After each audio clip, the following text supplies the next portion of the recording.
नमस्कार, आप देख रहे हैं डॉक्टर साहब, आपके साथ मैं हूं मुस्कान। दर्शकों, आज के इस एपिसोड में हम बात करेंगे लेज़र हेयर रिमूवल के बारे में। आज हम ये जानेंगे कि इसके क्या कुछ फ़ायदे हैं या फिर क्या कुछ इसके नुकसान हैं। अगर आप ये करवाते हैं तो इससे क्या कुछ फ़ायदे मिल सकते हैं, और इसी पे खास बातचीत करने के लिए आज हमारे साथ मौजूद है मेजर डॉक्टर अश्मिता।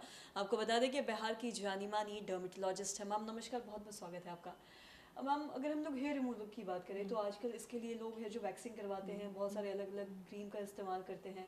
वही अगर हम दूसरी तरफ अगर बात करें लेज़र हेयर ट्रीटमेंट की या रिमूवल की, तो ये कितना फ़ायदेमंद है, इसके क्या कुछ फ़ायदे हैं या क्या कुछ नुकसान है, मैं आपसे विस्तार में जानना चाहूँगी। देखिए, हेयर रिमूवल तो ऑलमोस्ट सारी महिलाएं करवाती हैं क्योंकि बाल किसी को भी ज़्यादा अच्छे नहीं लगते अपने शरीर पे। हेयर रिमूवल के बहुत सारे तरीके हैं। लोग वैक्सिंग कर सकते हैं, शेविंग कर सकते हैं, एपिलेशन कर सकते हैं, थ्रेडिंग करवाते हैं।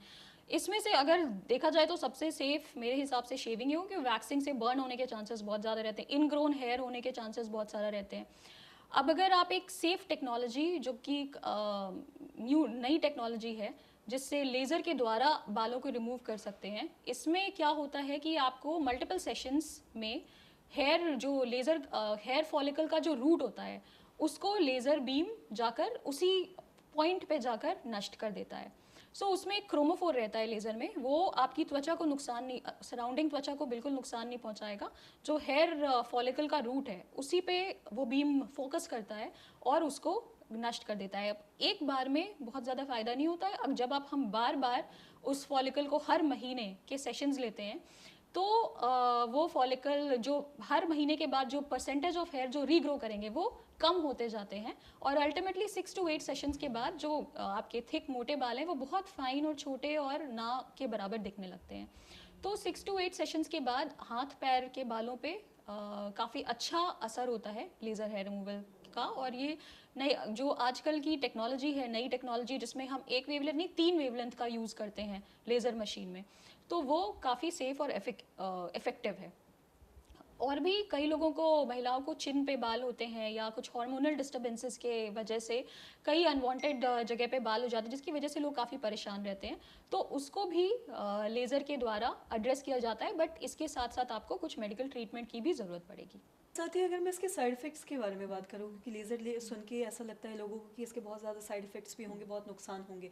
मैं आपसे जानना चाहूँगी, क्या इसके कुछ नुकसान भी है अगर हम ये ट्रीटमेंट करवाते हैं तो?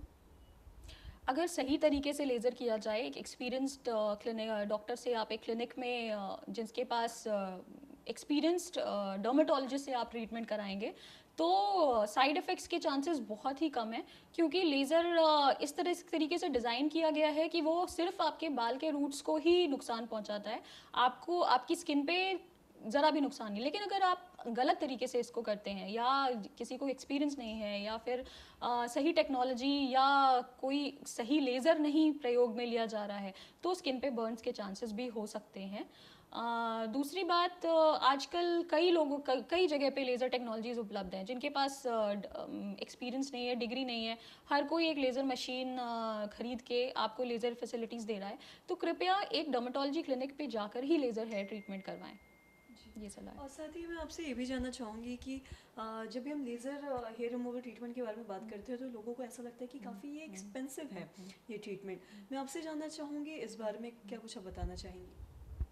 देखिए, लेज़र हेयर ट्रीटमेंट के कॉस्ट के बारे में बात करें तो जनरली जो लोग अपने हेयर रिमूवल पे एक्सपेंड कर रहे हैं, हर महीने किसी सैलून में जाके वैक्सिंग करा रहे हैं, या कोई हेयर रिमूवल और कोई हेयर रिमूवल ट्रीटमेंट कर रहे हैं, जो उनको जो टेम्प्रेरी होता है और जो हर बार लेना होता है। लेज़र हेयर रिडक्शन से बाल परमानेंटली नहीं जाते, लेकिन अगर आप एक सेशन जो कि 6 to 8 सेशंस का एक बार ट्रीटमेंट लेते हैं, तो बाल इतने फाइन हो जाएंगे तो कि आपको वो सैलून ट्रीटमेंट्स आगे कराने की ज़रूरत नहीं पड़ेगी। और मे बी मेंटेनेंस के लिए कुछ सालों बाद आप फिर से लेज़र हेयर रिडक्शन करा सकते हैं। तो अगर आप कंपैरिजन करें एक वैक्सिंग के ट्रीटमेंट के कॉस्ट पे और लेज़र के ट्रीटमेंट पे कॉस्ट पे, तो मेरे हिसाब से लेज़र का ट्रीटमेंट ज़्यादा किफ़ायती होगा। मैम, बहुत बहुत शुक्रिया तमाम जानकारी देने के लिए। तो आशा करते हैं दर्शकों की जो तमाम जानकारी है आपके लिए लाभदायक रही हो। तो आज की इस वीडियो में इतना ही। अगर आपने अब तक हमारे चैनल को सब्सक्राइब नहीं किया तो तुरंत कर ले, साथ ही हमारे फेसबुक पेज को लाइक करें। वीडियो देखने के लिए आपका धन्यवाद।